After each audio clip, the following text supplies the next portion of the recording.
Okay sir. அப்படியே ADMK sir. கூட்டணி பேச்சுவார்த்தைக்கு ஒரு குழு ஒண்ணு போட்டிருக்காங்க.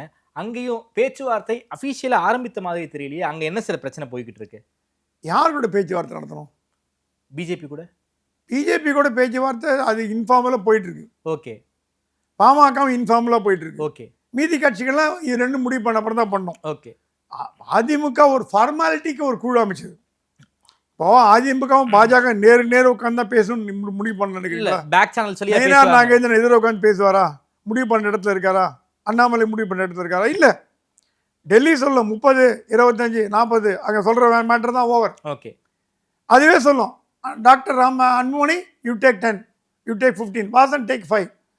அது முடிவு பண்ண இடத்துல பாஜக இருக்கு. ஓகே. அது என்ன நம்பருங்கிறது எடப்பாடி கேட்டுருவாங்க. 40, 50, 60 அந்த 60 முடிவு பண்ணி கொடுத்துரும். ஸோ இந்த பேச்சுவார்த்தை கூட்டணி பேச்சுவார்த்தைலாம் சும்மா ஒரு நாம்கி வார்த்தை தான். அது ஒன்றும் பெரிய சீரியஸாக எடுத்துக்க வேண்டிய தேவையில்லை.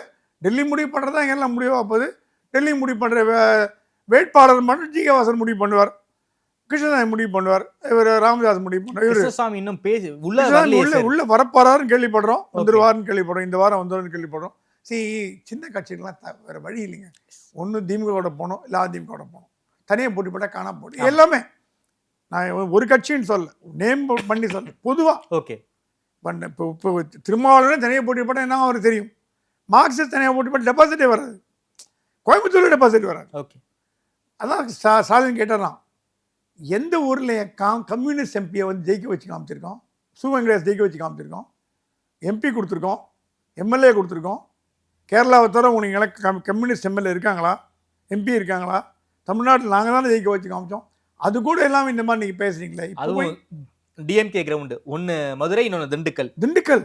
டிஎம்கே கிரவுண்ட் அது hot bed of south edition. அங்கே போய் 2 வாட்டி நாங்கள் ஜெயிக்க வச்சு காமிச்சிருக்கோம். இந்த மாதிரி பேசுறது ரொம்ப வருத்தப்பட்டார் ஸ்டாலின் மார்க்சிஸ்ட் கிட்ட. இந்த மாதிரி பேசுறீங்களே, நிலைமையா புரிஞ்சுக்கிறீங்களே, அவனே காங்கிரஸ் கை காட்டுறீங்களே, நீங்களே இப்படி பண்ண என்ன பண்ணுறதுன்னு மனசு வருத்தப்பட்டிருக்கார். பட் எல்லாம் நான் சொல்கிற மாதிரி இந்த டேடியனுக்குள்ள எல்லாம் வந்துடும். திமுக கூட்டணி ஸ்ட்ரெங்தன் ஆகிடும். அதே கூட்டணி தான் இருக்கும். கொஞ்சம் முன்ன பின்ன இழுபறியாக இருக்கும். கொஞ்சம் எக்ஸ்ட்ரா 1, 2 கொடுத்தாருன்னா முடிஞ்சு போயிடும்.